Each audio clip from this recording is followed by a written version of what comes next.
একটা পিঠে আপনাদেরকে কেটে দেখাচ্ছি। পিঠেটা কত সুন্দর হয়েছে। আর এই যে আপনারা দেখে নিশ্চয়ই বুঝতে পারছেন কতটা ভেতর থেকে রসালো হয়েছে এত কম সময়ের মধ্যে। 1-2 ঘন্টা রেখে দিলে পুরো একদম রসে টইটুম্বুর হয়ে যাবে। পিঠে খাচ্ছেন না রসগোল্লা খাচ্ছেন আপনারা বুঝতেই পারবেন না। এই যে দেখুন কতটা জালিদার হয়েছে আর কতটা রসালো হয়েছে। নমস্কার বন্ধুরা, আমার চ্যানেলে আপনাদের সবাইকে স্বাগত। আজকে এমন একটা পিঠে রেসিপি শেয়ার করব যেটা কিন্তু সারা শীতকালীনে 2-3 বার খেলেও শান্তি হয় না। আজকে বানাবো একদমই ফোলা ফোলা দুধ চিতই পিঠে। চলুন কিভাবে বানাচ্ছি এত নরম সুন্দর ফুলকো জালিদার পিঠেগুলো দেখে নেওয়া যাক।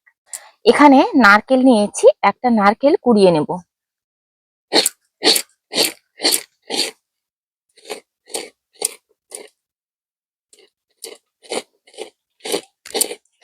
একটা নারকেলের হাফ নিয়েছি আর নিচের দিকটা নিয়ে নিই। আর এখানে যে আমি গোবিন্দভোগ চালটা নিয়েছি, প্রথমত বলে দিই এটা কিন্তু সারা রাত ভিজিয়ে রাখতে হবে।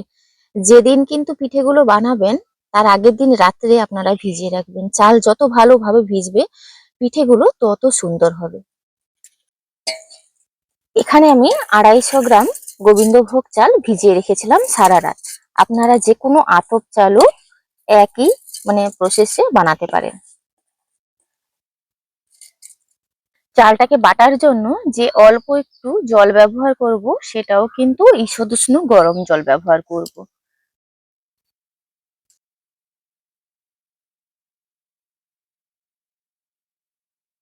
এবার দিয়ে দিচ্ছি কোরানো নারকেল।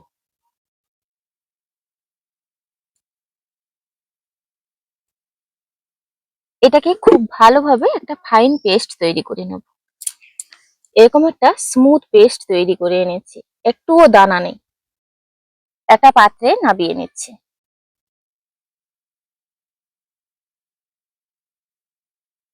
মিক্সিটাতেও আমি গরম জল দিয়ে ধুয়ে নিয়েছি। এই জলটা দিয়ে রাখলাম।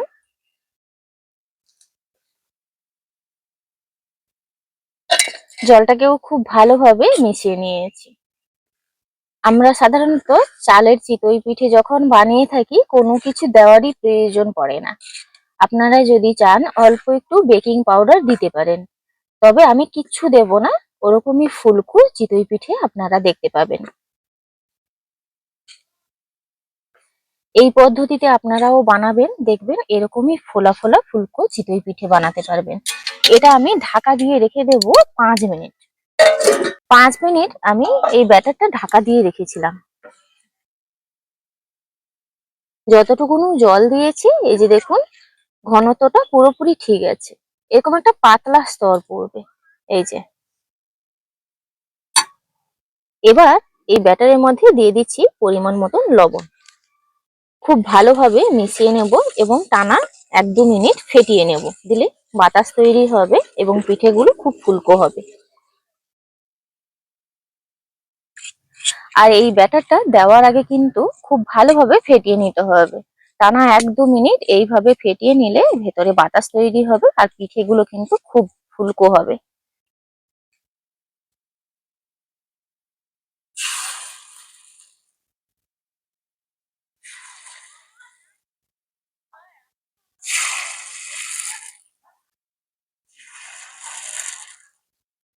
কয়েক সেকেন্ড বাদে এটা আমি ঢাকা দিয়ে দেব। সাইড থেকে অল্প একটু জল দিয়ে দিচ্ছি। 1 মিনিটের মধ্যেই কিন্তু পিঠেগুলো হয়ে যাবে। 1 মিনিট পর ঢাকনাটা খুলে আপনাদেরকে দেখাচ্ছি। দেখুন কত সুন্দর ফুলকো হয়েছে পিঠেগুলো।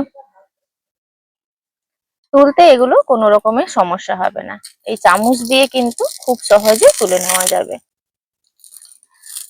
সবগুলোই এইভাবে চামচ দিয়ে তুলে নিয়েছি। এই যে দেখুন।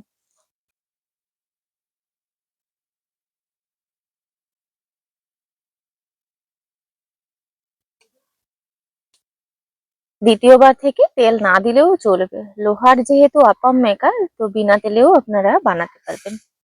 এইভাবে আবারও দিয়ে নিচ্ছি।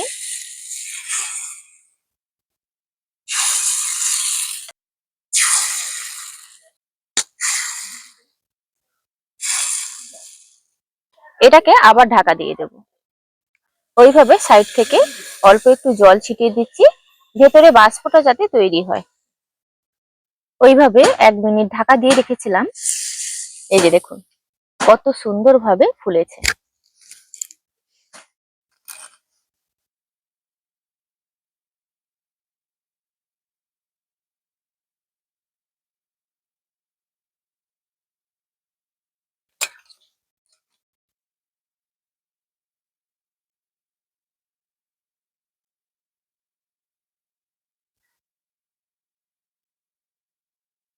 এইভাবে আমি প্রত্যেকটা পিঠে বানিয়ে নেব।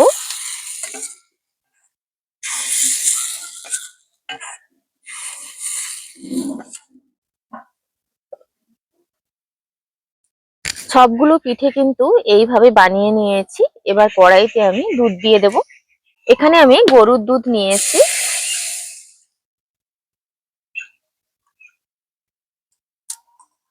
এই দুধটা জাল করা আছে, তাও কিন্তু এটা ঘন করে হাফ করে নেব।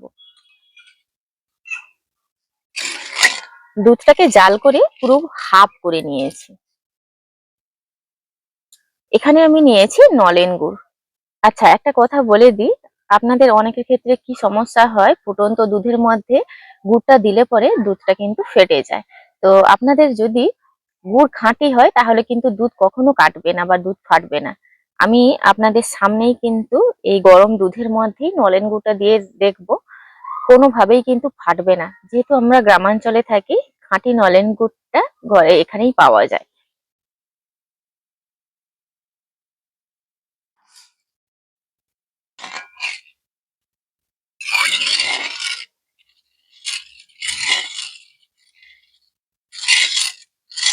গুড়টাকে খুব ভালোভাবে মিশিয়ে নিয়েছি, আর জালটা কিন্তু এই পর্যায়ে একদম কমানো আছে।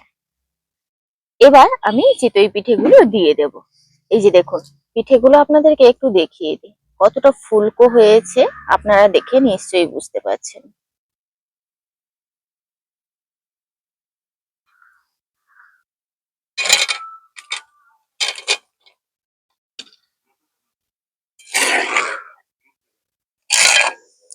এটাকে ঢাকা দিয়ে কিন্তু 1.5-2 ঘন্টা রেখে দিলে সব থেকে ভালো হয়। পিঠেগুলো 1.5-2 ঘন্টার পরে ডুবে যাবে। বা কেউ চাইলে কিন্তু সারা রাতও রেখে দিতে পারেন। আমি নামিয়ে 5 মিনিট মতন এইভাবে রেখে দিয়েছি। আপনাদেরকে দেখাই যে এটা কতটা রসালো হয়েছে। পিঠে যদি জালিদার হয় তাহলে কিন্তু কোনোভাবে রস ঢুকতে সমস্যা হবে না। এই যে দেখুন, প্রত্যেকটা পিঠে দেখুন স্পঞ্জি হয়েছে বলে আপনারা বুঝতেই পারবেন দেখলে। আমি কেটেও দেখাবো, তার আগে আমি প্লেটটাতে নামিয়ে নিই। শুধুমাত্র গোবিন্দভোগ চাল দিয়ে এরকম রসগোল্লার মতন ফুলকো চিতই পিঠে বানিয়ে নিতে পারবেন।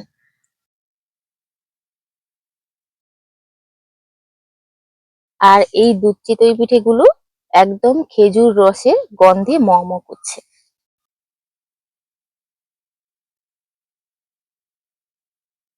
একটা পিঠে আপনাদেরকে কেটে দেখাচ্ছি, পিঠেটা কত সুন্দর হয়েছে। আর এই যে আপনারা দেখে নিশ্চয়ই বুঝতে পারছেন কতটা ভেতর থেকে রসালো হয়েছে এত কম সময়ের মধ্যে।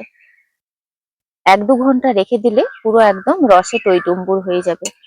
পিঠে খাচ্ছেন না রসগোল্লা খাচ্ছেন, আপনারা বুঝতেই পারবেন না। এই যে দেখুন কতটা জালিদার হয়েছে আর কতটা রসালো হয়েছে।